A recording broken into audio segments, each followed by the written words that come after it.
A Christmas Carol by Charles Dickens. Part 7. Stave 4. The Last of the Spirits. The phantom slowly, gravely, silently approached. When it came near him, Scrooge bent down upon his knee, for in the very air through which this spirit moved, it seemed to scatter gloom and mystery. It was shrouded in a deep black garment, which concealed its head, its face, its form, and left nothing of it visible save one outstretched hand. But for this it would have been difficult to detach its figure from the night, and separate it from the darkness by which it was surrounded. He felt that it was tall and stately when it came beside him, and that its mysterious presence filled him with a solemn dread. He knew no more, for the spirit neither spoke nor moved. "I am in the presence of the ghost of Christmas yet to come," said Scrooge. The spirit answered not, but pointed onward with its hand. "You are about to show me shadows of the things that have not happened, but will happen in the time before us," Scrooge pursued. "Is that so, spirit?" The upper portion of the garment was contracted for an instant in its folds, as if the spirit had inclined its head. That was the only answer he received. Although well used to ghostly company by this time, Scrooge feared this silent shape so much that his legs trembled beneath him, and he found that he could hardly stand when he prepared to follow it. The spirit paused a moment, as observing his condition and giving him time to recover. But Scrooge was all the worse for this. It thrilled him with a vague, uncertain horror to know that behind the dusky shroud there were ghostly eyes intently fixed upon him, while he, though he stretched his own to the utmost, could see nothing but a spectral hand and one great heap of black. "Ghost of the future," he exclaimed, "I fear you more than any spectre I have seen. But as I know your purpose is to do me good, and as I hope to live to be another man from what I was, I am prepared to bear you company and do it with a thankful heart. Will you not speak to me?" It gave him no reply. The hand was pointed straight before them. "Lead on," said Scrooge, "lead on. The night is waning fast, and it is precious time to me, I know. Lead on, spirit." The phantom moved away as it had come toward him. Scrooge followed in the shadow of its dress, which bore him up, he thought, and carried him along. They scarcely seemed to enter the city, for the city rather seemed to spring up about them and encompass them of its own act. But there they were in the heart of it, on 'change amongst the merchants who hurried up and down, and chinked the money in their pockets, and conversed in groups, and looked at their watches, and trifled thoughtfully with their great gold seals, and so forth, as Scrooge had seen them often. The spirit stopped beside one little knot of businessmen. Observing the hand that was pointed to them, Scrooge advanced to listen to their talk. "No," said a great fat man with a monstrous chin, "I don't know much about it either way. I only know he's dead." "When did he die?" inquired another. "Last night, I believe." "Why, what was the matter with him?" asked a third, taking a vast quantity of snuff out of a very large snuff-box. "I thought he'd never die." "God knows," said the first with a yawn. "What has he done with his money?" asked a red-faced gentleman with a pendulous excrescence on the end of his nose that shook like the gills of a turkey-cock. "I haven't heard," said the man with the large chin, yawning again.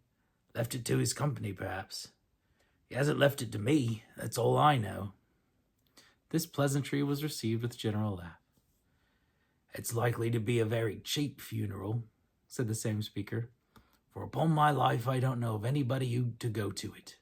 Suppose we make up a party and volunteer."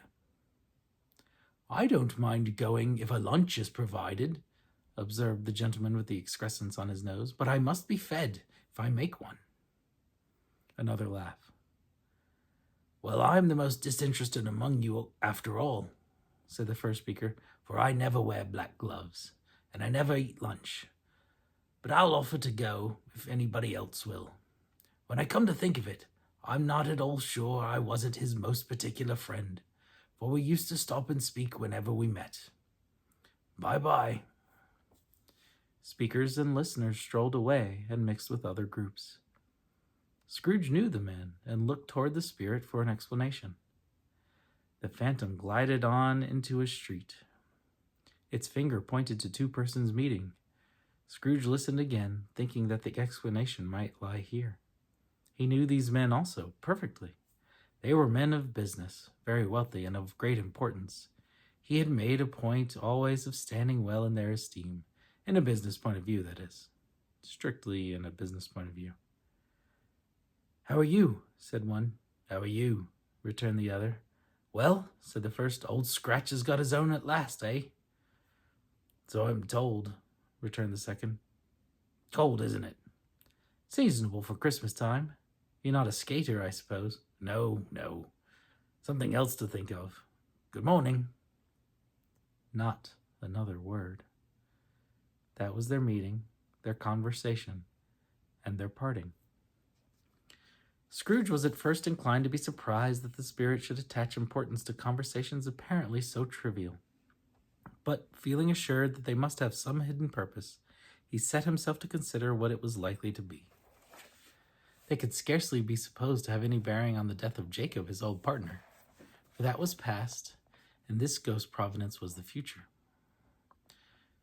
Nor could he think of any one immediately connected with himself, for whom he could apply them. But nothing doubting that to whomever they applied, they had some latent moral for his own improvement. He resolved to treasure up every word he heard and everything he saw, and especially to observe the shadow of himself when it appeared, for he had an expectation that the conduct of his future self would give him the clue he missed, and would render the solution of these riddles easy.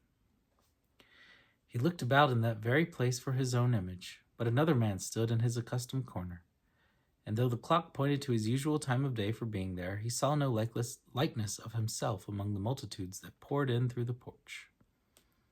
It gave him little surprise, however, for he had been revolving in his mind a change of life, and thought and hoped he saw his newborn resolutions carried out in this. Quiet and dark beside him stood the phantom, with its outstretched hand.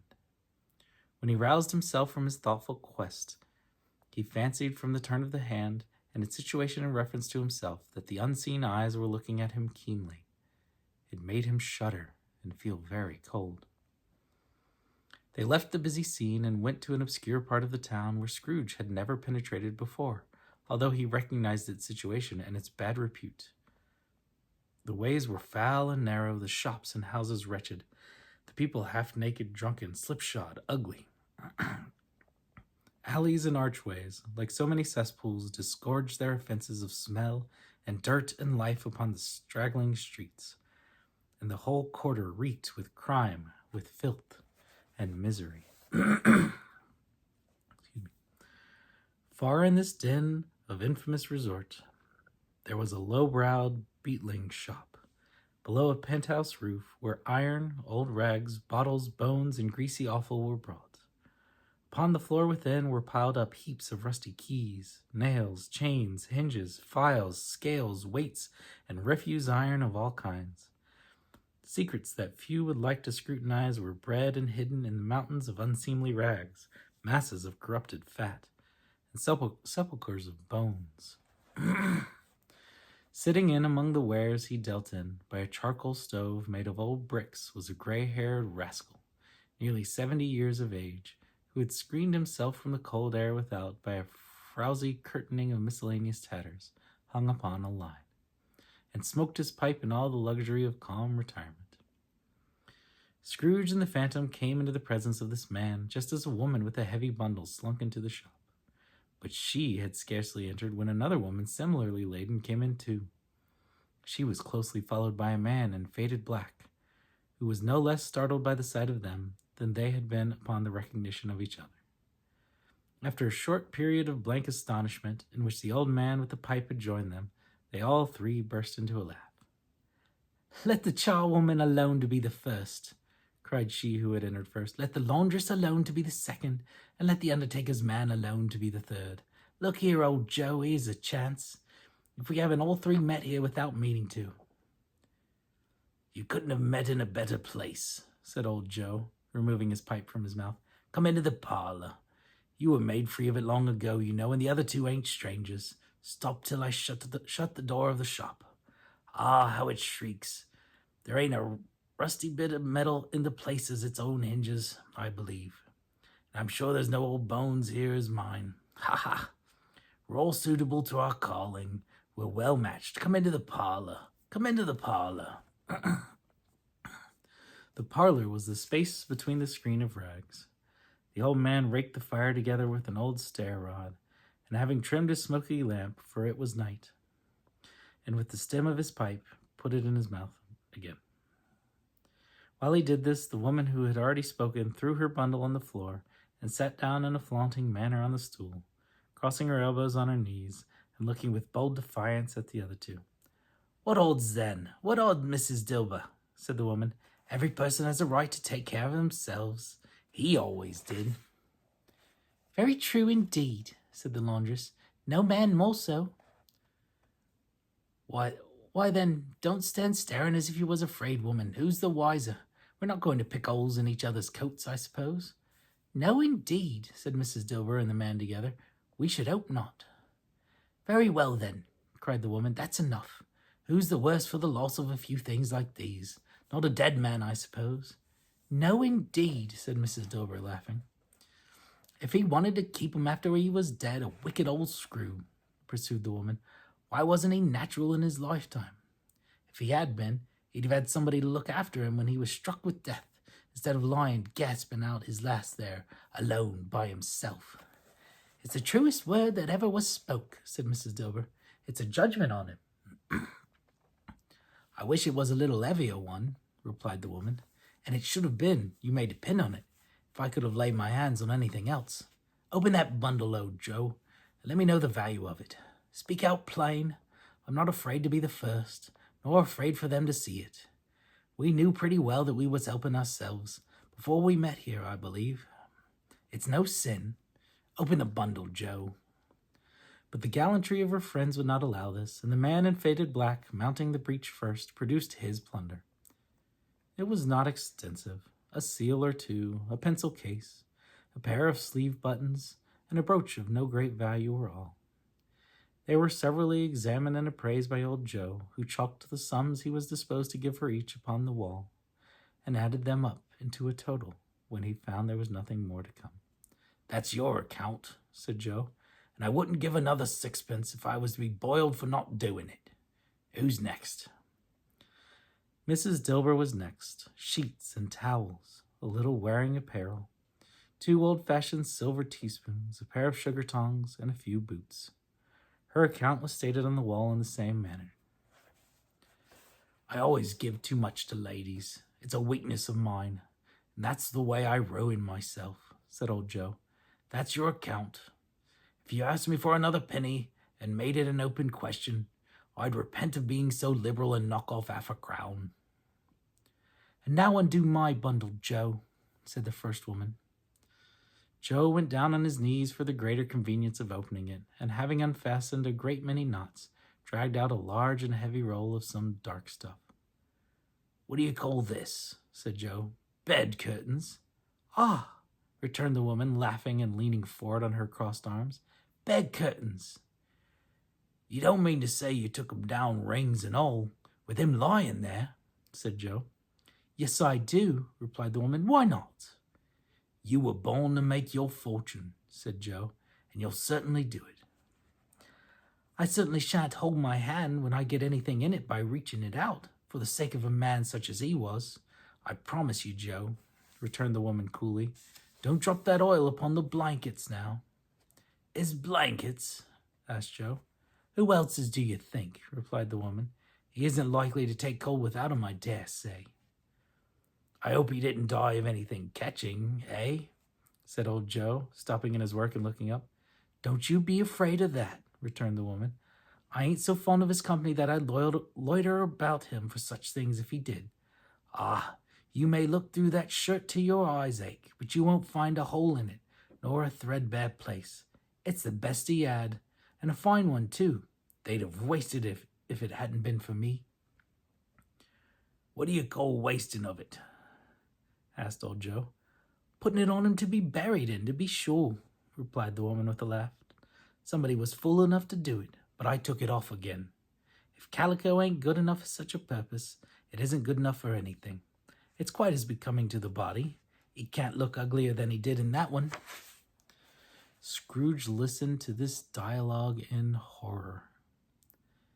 As they sat grouped about their spoil, in the scanty light afforded by the old man's lamp, he viewed them with a detestation and disgust which could hardly have been greater, though they had been obscene demons, marketing the corpse itself.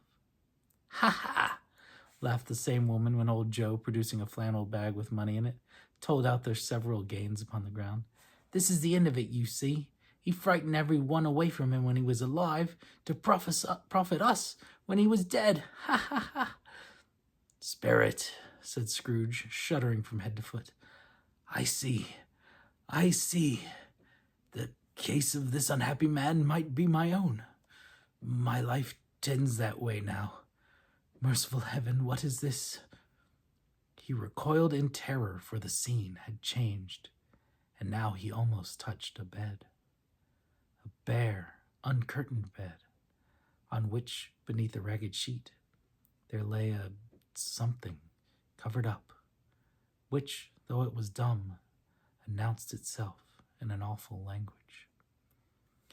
The room was very dark, too dark to be observed with any accuracy, though Scrooge glanced round it in obedience to a secret impulse, anxious to know what kind of room it was. A pale light, rising in the outer air, fell straight upon the bed, and on it, plundered and bereft, unwatched, unwept, uncared for, was the body of a man. Scrooge glanced toward the phantom. Its steady hand was pointed to the head. The cover was so carelessly adjusted that the slightest raising of it, the motion of a finger upon Scrooge's part, would have disclosed the face. He thought of it, felt how easy it would be to do, and longed to do it, but had no more power to withdraw the veil than to dismiss the spectre at his side. "O cold, cold, rigid, dreadful death, set up thine altar here, and dress it with such terrors as thou hast at thy command, for this is thy dominion. But of the loved, revered, and honored head, thou canst not turn one hair to thy dread purposes, or make one feature odious. It is not that the hand is heavy and will fall down when it released. It is not that the heart and pulse are still, but that the hand was open, generous and true, the heart brave, warm, and tender, and the pulse a man's. Strike, shadow, strike, and see his good deeds springing from the wound, to sow the world with life immortal." No voice pronounced these words in Scrooge's ears, and yet he heard them when he looked upon the bed. He thought, if this man could be raised up now, what would be his foremost thoughts? Avarice, hard dealing, griping cares? They have brought him to a rich end, truly. He lay in the dark, empty house, with not a man, a woman, or a child to say that he was kind to me in this and that, or for the memory of one kind word I will be kind to him. A cat was tearing at the door, and there was a sound of gnawing rats beneath the hearthstone. What they wanted in the room of death, and why they were so restless and disturbed, Scrooge did not dare to think. "Spirit," he said, "this is a fearful place. In leaving it, I shall not leave its lesson. Trust me. Let us go." Still the ghost pointed with an unmoved finger to the head. "I understand you," Scrooge returned, "and I would do it if I could. But I have not the power, Spirit. I have not the power." Again it seemed to look upon him. "If there is any person in the town who feels emotion caused by this man's death," said Scrooge, quite agonized, "show that person to me, Spirit, I beseech you." The phantom spread its dark robe before him for a moment, like a wing, and withdrawing it revealed a room by daylight where a mother and her children were. She was expecting someone, and with anxious eagerness, for she walked up and down the room, started at every sound, looked out from the window, glanced at the clock, tried, but in vain, to work with her needle, and could hardly bear the voices of the children in their play. At length the long-expected knock was heard. She hurried to the door and met her husband, a man whose face was careworn and depressed, though he was young. There was a remarkable expression in it now, a kind of serious delight, of which he felt ashamed, and which he struggled to repress. He sat down to the dinner that had been hoarding for him by the fire, and when she asked him faintly what news, which was not until after a long silence, he appeared embarrassed how to answer. "Is it good," she said, "or bad to help him?" "Bad," he answered. "We are quite ruined?" "No, there is hope yet, Caroline." "If he relents," she said, amazed, "there is. Nothing is past hope if such a miracle has happened." "He is past relenting," said her husband. "He is dead." She was a mild and patient creature, if her face spoke truth. But she was thankful in her soul to hear it, and she said so with clasped hands. She prayed forgiveness the next moment, and was sorry, but the first was the emotion of her heart. "What the half-drunken woman whom I told you of last night said to me, when I tried to see him and obtain a week's delay, and what I thought was a mere excuse to avoid me, turns out to have been quite true. He was not only very ill, but dying then." "To whom will our debt be transferred?" "I don't know, but before that time we shall be ready with the money, and even though we were not, it would be bad fortune indeed to find so merciless a creditor in his successor. We may sleep tonight with light hearts, Caroline." Yes, soften it as they would, their hearts were lighter. The children's faces, hushed and clustered round to hear what they so little understood, were brighter, and it was a happier house for this man's death. The only emotion that the ghost could show him caused by the event was one of pleasure. "Let me see some tenderness connected with a death," said Scrooge, "or that dark chamber spirit which we left just now will forever be present to me." The ghost conducted him through several streets familiar to his feet, and as they went along, Scrooge looked here and there to find himself, but nowhere was he to be seen. They entered poor Bob Cratchit's house, the dwelling he had visited before, and found the mother and the children seated round the fire. Quiet. Very quiet. The noisy little Cratchits were as still as statues in one corner, and sat looking up at Peter, who had a book before him. The mother and her daughters were engaged in sewing, and surely they were very quiet. "And he took a child, and set him in the midst of them." Where had Scrooge heard those words? He had not dreamed them. The boy must have read them out, as he and the spirit crossed the threshold. Why did he not go on? The mother laid her work upon the table and put her hand up to her face. "The color hurts my eyes," she said. "The color? Ah, poor Tiny Tim." "They're better now again," said Cratchit's wife. "It makes them weak by candlelight, and I wouldn't show weak eyes to your father when he comes home for the world. It must be near his time." "Past it, rather," Peter answered, shutting up his book. "But I think he's walked a little slower than he used these last few evenings, Mother." They were very quiet again. At last she said, and in a steady, cheerful voice that only faltered once, I have known him walk with Tiny Tim upon his shoulder, very fast indeed." "And so have I," cried Peter, "often." "And so have I," exclaimed another. So had all.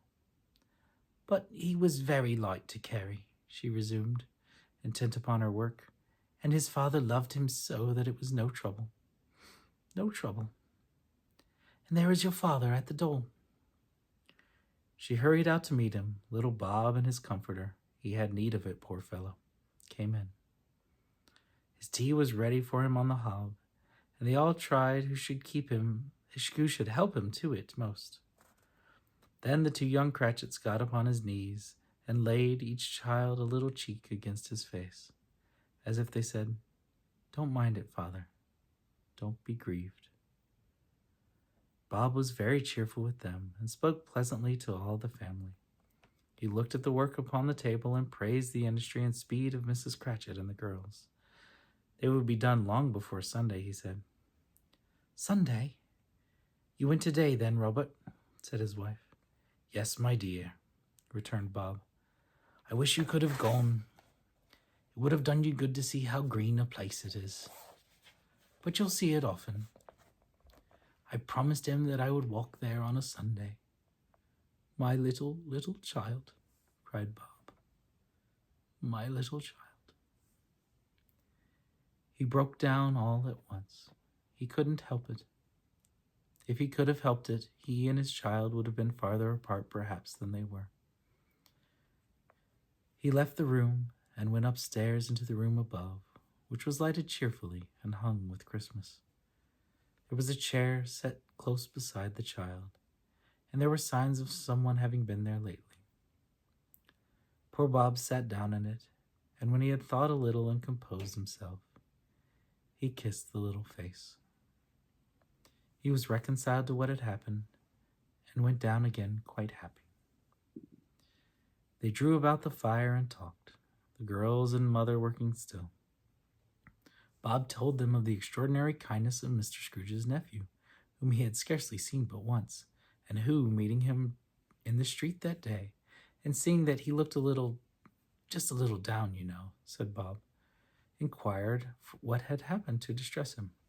"On which," said Bob, "for he is the pleasantest spoken gentleman you ever heard, I told him, 'I'm heartily sorry for it, Mr. Cratchit,' he said, 'and heartily sorry for your good wife.' By the by, how he ever knew that, I don't know." "Knew what, my dear?" "Why, that you were a good wife," replied Bob. "Everybody knows that," said Peter. "Very well observed, my boy," cried Bob. "I hope they do. Heartily sorry," he said, "for your good wife. If I can be of service to you in any way," he said, giving me his card, "that's where I live. Pray come to me."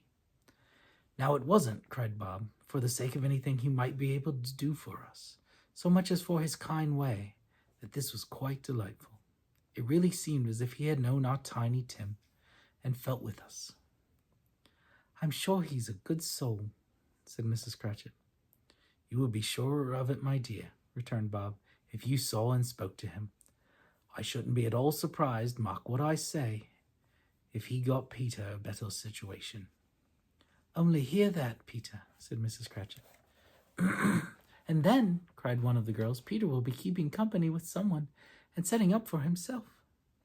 "Get along with you," retorted Peter, grinning. "It's just as likely as not," said Bob, "one of these days, though there's plenty of time for that, my dear. But however and whenever we part from one another, I am sure we shall none of us forget poor Tiny Tim, shall we? Or this first parting that there was among us." "Never, father," cried they all. "And I know," said Bob, "I know, my dears, that when we recollect how patient and how mild he was, although he was a little, little child, we shall not quarrel easily among ourselves and forget poor Tiny Tim in doing it." "No, never, father," they all cried again. "I am very happy," said little Bob. "I am very happy." Mrs. Cratchit kissed him, his daughters kissed him, the two young Cratchits kissed him, and Peter and himself shook hands. "Spirit of Tiny Tim, thy childish essence was from God." "Spectre," said Scrooge, "something informs me that our parting moment is at hand. I know it, but I know not how. Tell me what man that was whom we saw lying dead." The ghost of Christmas yet to come conveyed him, as before, though at a different time, he thought.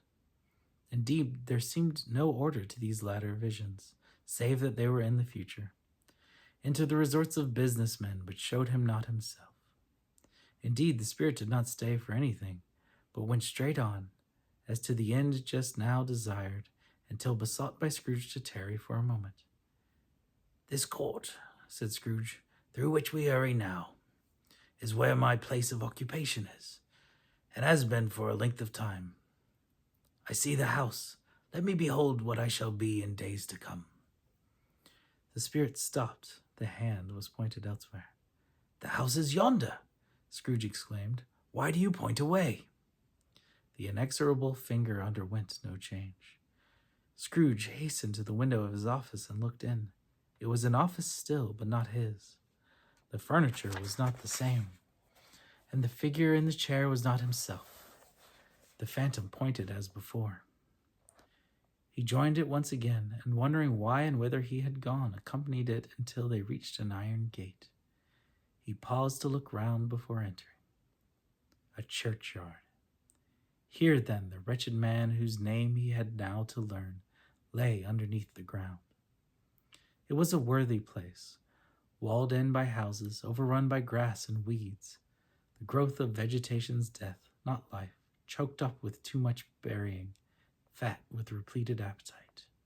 A worthy place. The spirit stood among the graves and pointed down to one. He advanced towards it, trembling. The phantom was exactly as it had been, but he dreaded that he saw a new meaning in its solemn shape. "Before I draw nearer to that stone to which you point," said Scrooge, "answer me one question. Are these the shadows of things that will be, or are they the shadows of things that may be only?" Still the ghost pointed downward to the grave by which it stood. "Men's courses will foreshadow certain ends, to which, if persevered, they must lead," said Scrooge. "But if the courses be departed from, the ends will change. Say it is thus with what you show me." The spirit was as immovable as ever.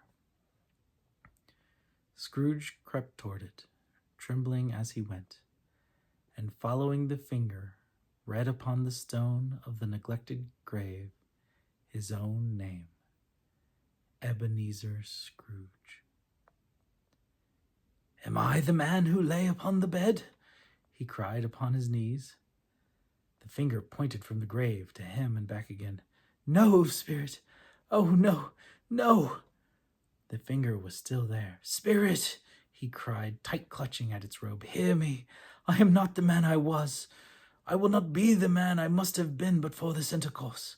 Why show me this if I am past all hope?" For the first time the hand appeared to shake. "Good spirit," he pursued, as down upon the ground he fell before it. "Your nature intercedes for me and pities me. Assure me that I yet may change these shadows you have shown me by an altered life."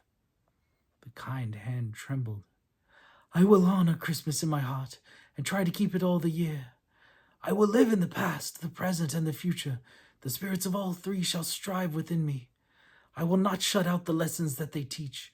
Oh, tell me I may sponge away the writing on this stone."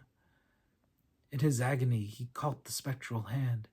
It sought to free itself, but he was strong in his entreaty and detained it.